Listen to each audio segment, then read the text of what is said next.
Well, at the time we didn't know anything. They didn't publicise it, it wasn't on the news. I don't remember hearing it on the radio.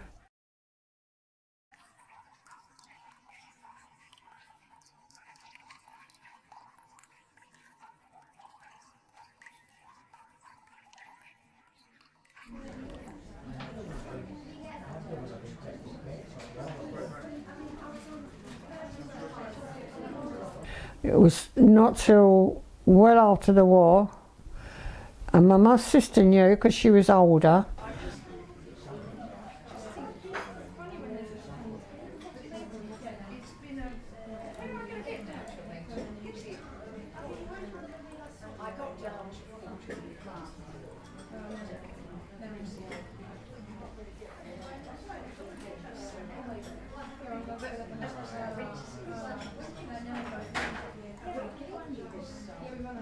South Hallsville School had a bomb dropped on it.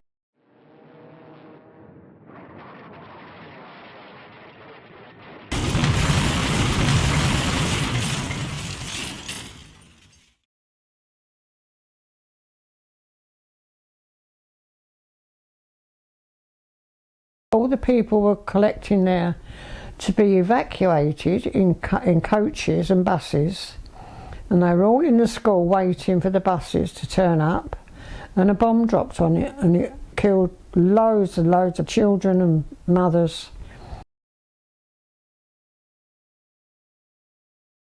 A lot of them got buried, you know, they couldn't dig them out. It was all kept quiet, nobody knew. I think it would have caused a real panic with people, you know, if they'd have publicised it.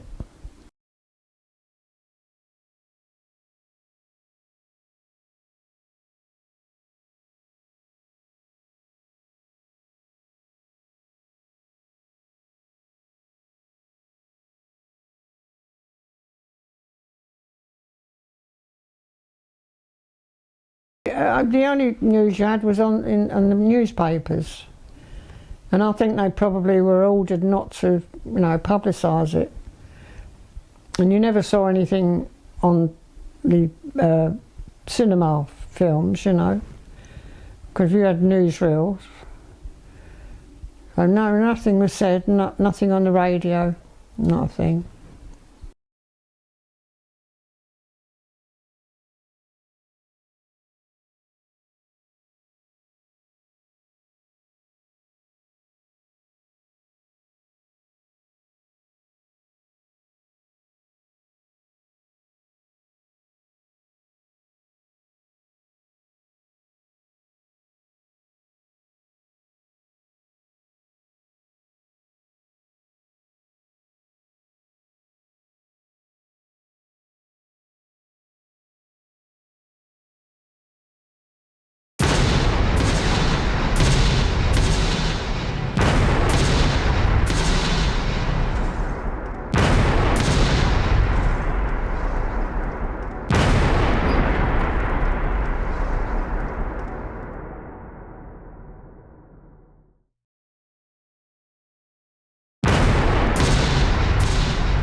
Never heard about that either for a long time, because that would have caused a panic. Well, it did. There was a panic when it happened, you know.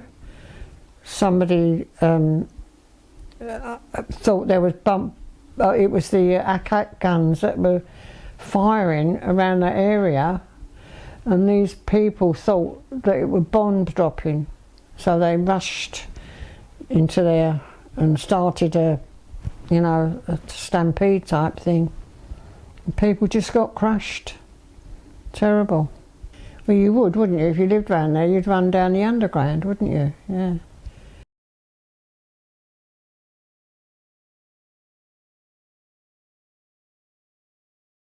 I mean, I've seen pictures of them all sleeping, and you always got somebody that had an accordion, sing a song to drown out the noise, you know. And the children just used to be so tired they used to go to sleep. You didn't have a choice, you just got on with it, otherwise you stay there and get bombed. Sir, I have myself full confidence that if all do their duty, if nothing is neglected, and if the best arrangements are made, as they are being made, we shall prove ourselves once more able to defend our island home, to ride out the storm of war, and to outlive the menace of tyranny, if necessary for years, if necessary alone. We shall fight with growing confidence and growing strength in the air. We shall defend our island, whatever the cost may be. Grandad's brother, I think one night, he was so fed up, keep getting out of bed, he said, I'm not getting out of the bed. He stayed in his bed while they went and got out of there. He wouldn't get up, he was a teenager, about 12 or 13, he said, no, I'm not getting up. His father couldn't make him, you know.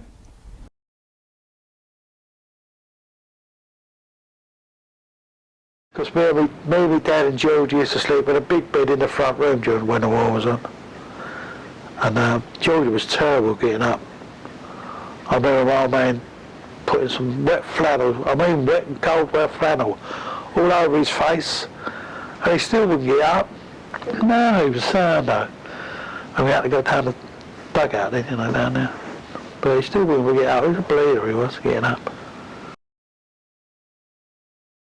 They were getting bombed, Custom House, so that was near the docks, you know. He was going to take his chances, he didn't care whether he got killed or not. I think it was...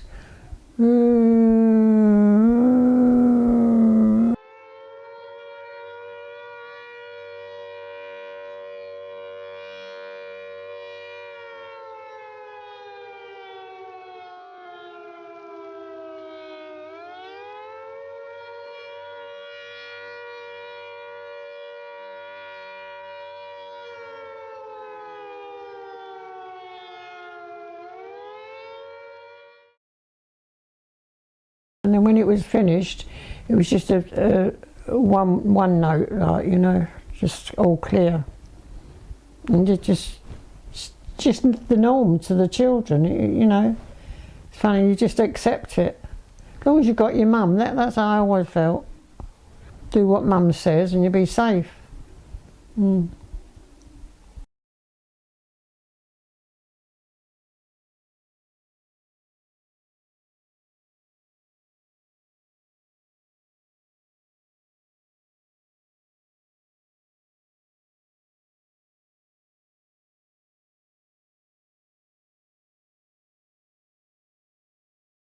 Yeah, it must have been terrifying for them.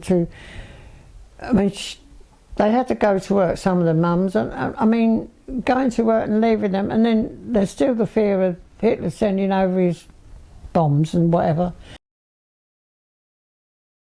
But he mostly bombed at night, You might get a stray aeroplane that's got lost and be clever and drop a bomb, you know, just because he wanted to.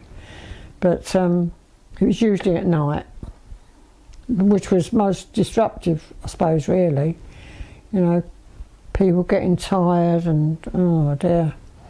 I mean, you'd see pictures where people are going to work, you know, you had to carry on and go to work. In London, everywhere was getting bombed, you still had to go to work, otherwise you didn't have any money, there was no welfare.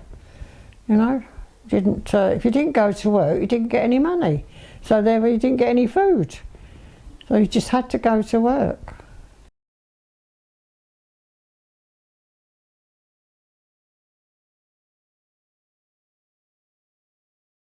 When I was at primary school, we had an air raid. I can remember just this one time. We had to put on our gas masks and go into the shelter. It was a brick shelter, and to me, when I was, I suppose, about 10, I realised that if a bomb dropped on it, you know, we'd all be gone, you know. But we followed what the teacher said, we did what we were told, We went into the shelter and we had to say our times table with our gas masks on, which was really funny because we all laughed about it, because it makes a funny sound, you know, when you speak through one. But yeah, that's the only time I remember.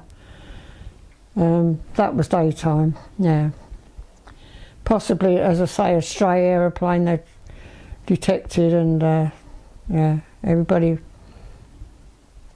get in shelter, you know.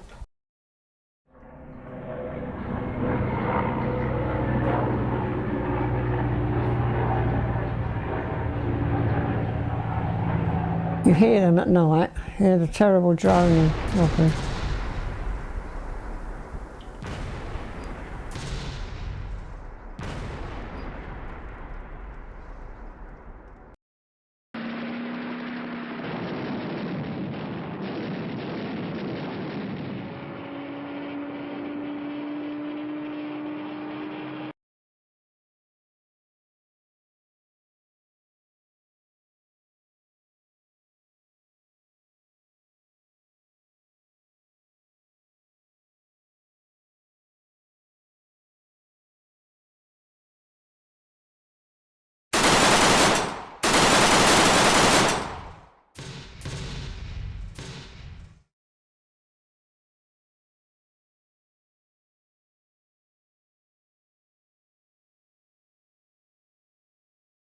Because I was so young, wasn't let out, you know, but I did know that they were over. You know, I was aware of what was going on.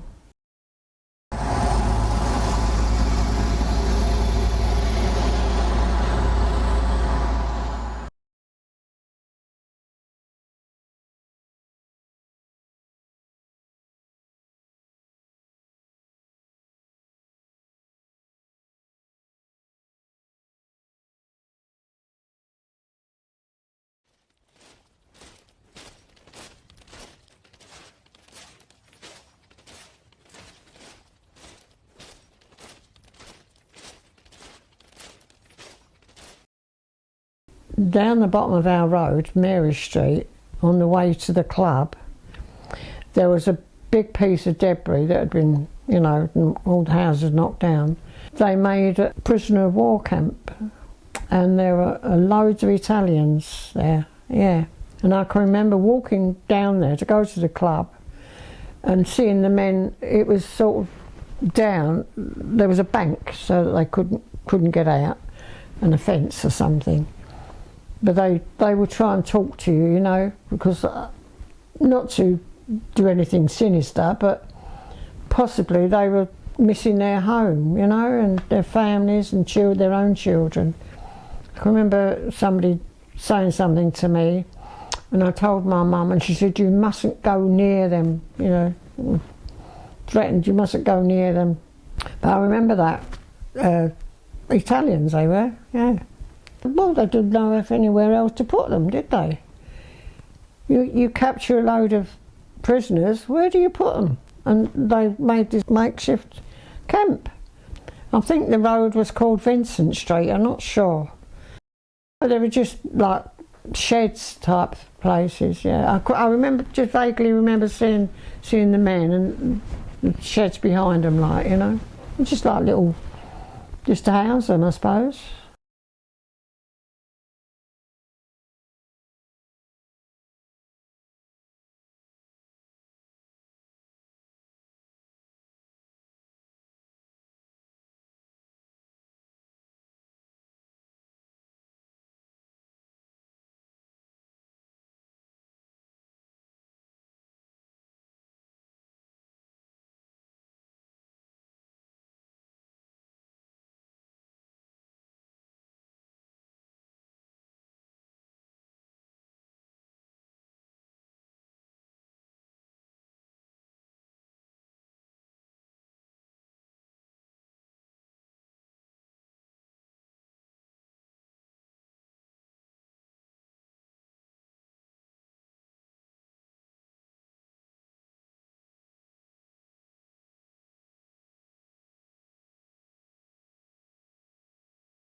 My poor Aunt Vi, she patiently waited for him to come home, you know. It was awful, really. It makes me go cold thinking about it, you know. Could they get killed before they come home, you know? Awful. I mean, and she didn't have any children, so she was just on her own. She was always with us, like my mum and my little family.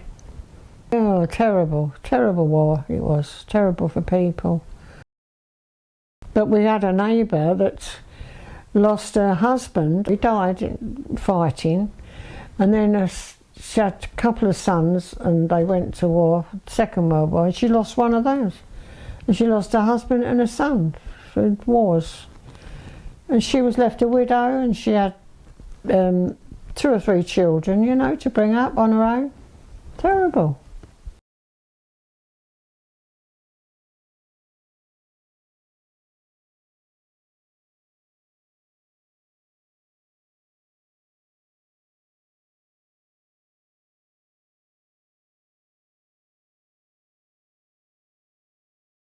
That's all I knew, yeah, it was war, and you just accepted it.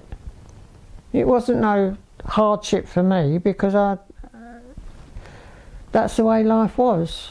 You know, we didn't seem to miss any. I miss my dad, obviously, but anything else, we just about had enough to eat, and we used to play. Children used to make their own, you know, games. It was never miserable or unhappy or depressed or anything like that. It just played. And the mums, they were the marvellous ones, you know, because they just kept everything going normal. You just had to get on with it, otherwise you sank, you know. I think it was the mums really. They lost their husbands, they lost the money coming in, and they had to bring up the children, provide, protect them, you know. It was the mums, they were the heroes. You know, they did men's jobs as well, didn't they?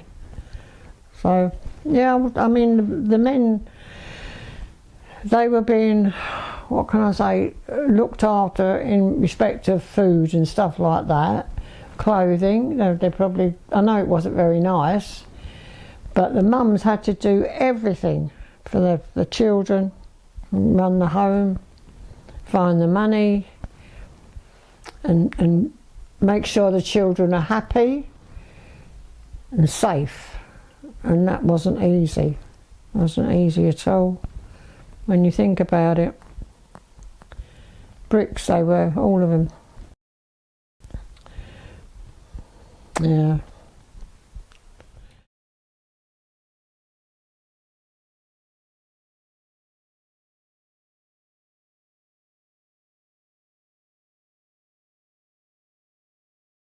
And you didn't know when it was going to end, you know, it was all talk to the children. You never knew. You didn't think it was going to happen tomorrow or anything like that, but you knew by the broadcast on the radio what was happening, you know, because you always made sure you listened to the news. Although I was 10, you know, you do listen. Children do know. They do know. They do listen. Got a lot of common sense, some of them. Home at last with 30-day furloughs. It's a dream sealed with a kiss. Throughout the world, throngs of people hail the end of the war in Europe. It is 5 years and more since Hitler marched into Poland. Years full of suffering and death and sacrifice. You know, well, your dad's going to come home, and no doubt the mothers told them that, you know, Daddy'll be home soon, and keeping your fingers crossed that he'd be all right, you know, before he got home.